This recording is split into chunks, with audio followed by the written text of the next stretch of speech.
Hello YouTube, this is Nevin Williams. I'm a mortgage loan officer and I'm a real estate investor. In today's video, what we're going to talk about is mortgage insurance. Not very exciting, but you need to know what it is because, believe it or not, mortgage insurance will be more of a determining factor of what loan program I'm going to select for a customer, more so than the interest rate. But you're going to realize when you look at mortgage insurance and you break it down, as I will later in this video, is that if you're putting a smaller down payment, the mortgage insurance premium that you have per month can have a bigger impact on your monthly payment than what the interest rate will. So with that, let's kind of just break down what it is. So banks are very reluctant to do a loan unless you have a 20% down payment. And the reason for that is because if a bank has to take the house back to foreclosure, they end up losing anywhere from 20 to 25% of the home's value. And the reason they lose so much money is that the mortgage ends up being purchased as an investment. And so when the homeowner stops making payments to the lender is still obligated to pay the interest to the note holder. So no money's coming in, but there's money going out to whoever purchased the mortgage. In addition to that, typically if the home's taken in foreclosure, the lender has to keep utilities on. They have to pay for forced placed homeowners insurance on a vacant property, which is very expensive. While they own the property, they have to pay taxes on it. They have to pay for real estate agents' commissions to sell the property and often have to pay the real estate agent's commission to buy the property. So when you start adding up all these fees, it comes out to be a lot of money. And so therefore the banks really want to see 20%. But what happens if you don't have 20%? That's where mortgage insurance comes in. So at some point, I don't know when, insurance companies came up with this great plan that, hey, we're going to create an insurance policy that protects the lender so that if the property goes in foreclosure, the lender doesn't take on a huge loss. And that is essentially what PMI is, or private mortgage insurance. Now, government insured loans, just like it sounds, also have mortgage insurance, but it's covered by the government. And essentially what they do is they collect their fees at closing. It's usually an upfront fee. And in addition to that, there's a monthly fee, with the exception of VA. That money goes into a general fund. And then whenever somebody ends up foreclosing, the FHA or USDA will pull money from the general fund and they'll compensate the lender. They'll reimburse them some of their losses. Now, they usually cap it at about 25%. PMI is usually capped at 20%, and it's going to be very sensitive to your credit score, your debt to income ratio, how much money you're putting down. So if you're doing private mortgage insurance on a conventional loan, they're going to look at it very thoroughly as far as risk. When you do a government insured loan, they have a completely different set of criteria. So let's start off with PMI. PMI comes from private insurance companies, and these private insurance companies are going to cover 20%, or in some cases 30%. It just depends on how much is being put down on the property. They're going to look very hard at the credit score, past payment history, debt to income ratio.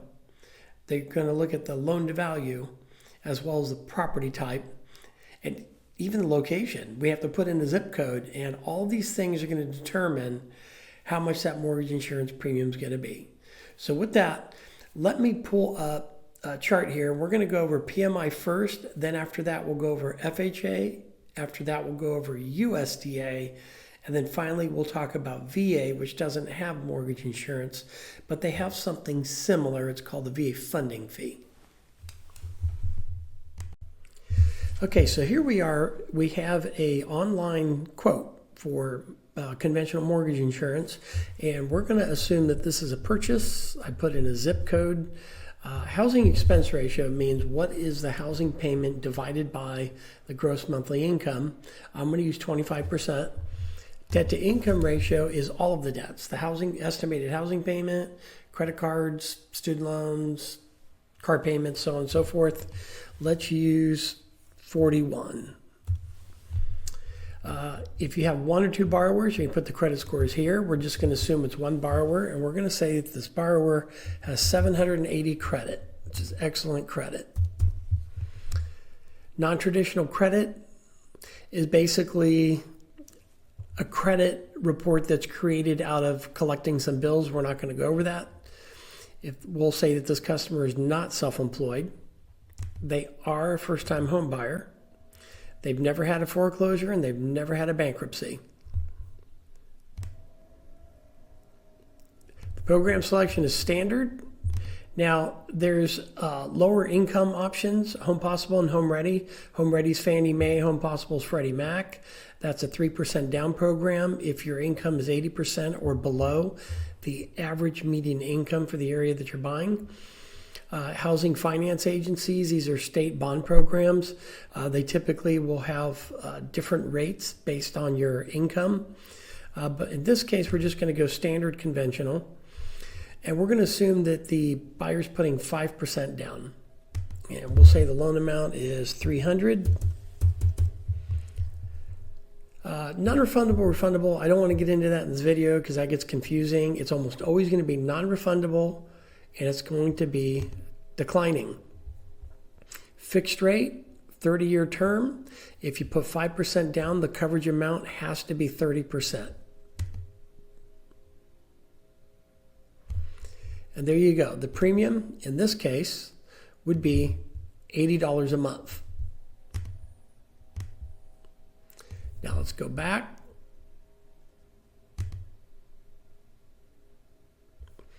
And in this case, we're going to do 300,000 again, but we're going to change the credit score just so I can show you how much of an impact that has. This time we're going to put 720. It was 780 last time.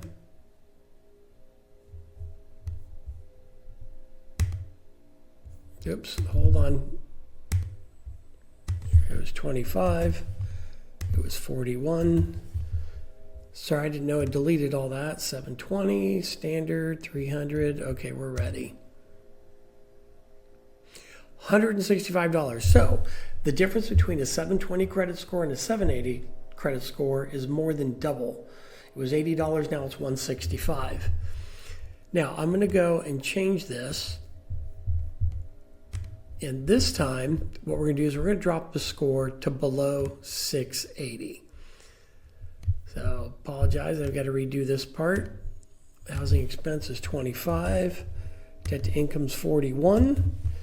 And this time we're going to do 670 credit score. Whoops. Everything else remains the same. Loan amount 300.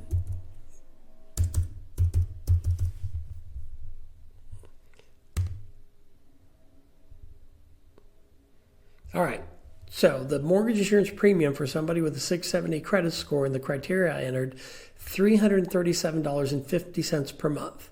That's where government loans or government insured loans are often going to be an option that you want to look at. It may even be better than conventional. So I'm going to pull up FHA mortgage insurance premium.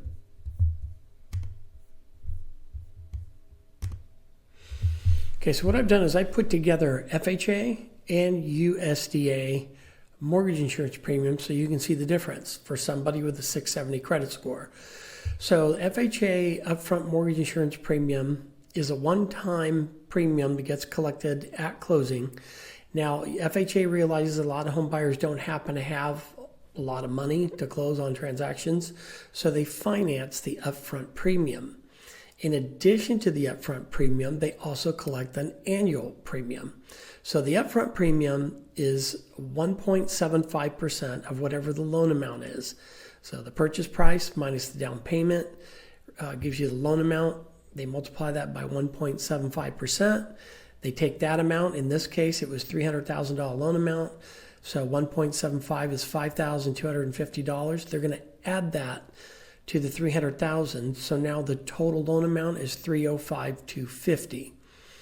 Then they're going to calculate the annual, with the base loan amount, so $300,000, and they're going to multiply that by 0.55, and then they're going to divide it by 12 months, and that's $137.50. So FHA is more expensive when you add in that upfront mortgage insurance premium, but because it's financed, it often is a better choice for a lot of home buyers because the monthly premium is $137.50 versus $337 like a conventional loan. Now, if an applicant's going after USDA, the guarantee fee is pretty much the same thing as the upfront mortgage insurance premium, but they call it a guarantee fee. It's 1%, and that goes into USDA's general fund, just like the UFMIP goes into FHA's general fund. And then they collect an annual, which is whatever the loan amount is, or the loan balance. They multiply it by 0.35, and then you divide that by 12 monthly payments, and that comes out to $87.50. So as you can see, FHA and USDA will have a much lower payment, assuming all things being equal. Let's assume that the rates are exactly the same across the board. In a conventional loan, if you have a 670 credit score, it's $337 a month. FHA is $137.50 and USDA is $87.50. So huge impact on the monthly payment. And that's why the mortgage insurance premium is such an important part of the getting pre-approved process. And unfortunately, there's really just not a lot of data. There's not going to be good comprehensive calculators that you find online. They're going to calculate this properly. And if you miss this, when you're doing your estimates of what your payment's going to look like, you're going to be way off. And you're probably not selecting the right loan program. So in a nutshell, conventional is great if you've got great credit scores. If you're putting less than 20% down and your credit scores start to drop, then a loan officer has to look at the difference between the mortgage insurance, because typically the rates are pretty close. Sometimes the government rates are a little bit lower.